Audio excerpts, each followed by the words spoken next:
Here's another quick tip for you. A lot of you are familiar of the old trick of putting an oiled rag in a can to provide a little lubrication to the sole of your plane. Some people also use some hard wax.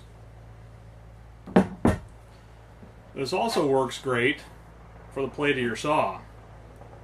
If you're sawing difficult woods, or in particular I lately found that necessary for cutting some green timbers for a raised garden bed. Let me demonstrate. I have stripped the plate of the saw with some acetone so there's no residual oils of any sort on it. Let's take a few cuts into this Purple Heart.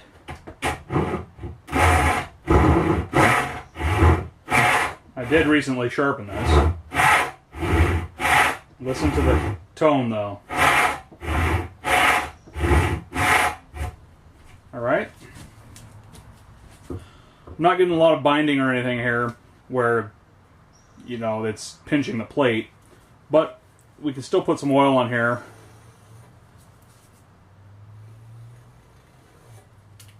And that'll help lube up the teeth too. Try again.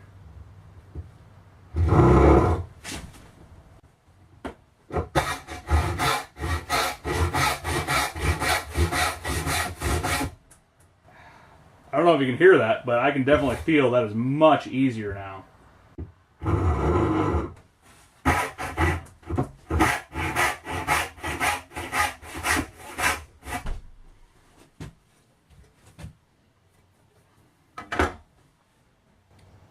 For today's extra, I'd like to talk to you about the hand tool build-off sponsored by the Wood by Wright channel.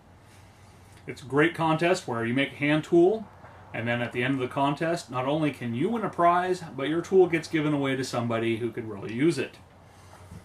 Last year I made a panel marking gauge, kind of like this one, but much more ornate with carving on the face. I'll put a link in the end credits for that video. This year, I'm going to do something else. And here's a completely useless hint at what I'm going to be doing. Be sure to check out the hand tool build-off if you want to enter yourself or just learn how to make some cool tools. And check out my panel marking gauge video as well. Thanks for watching.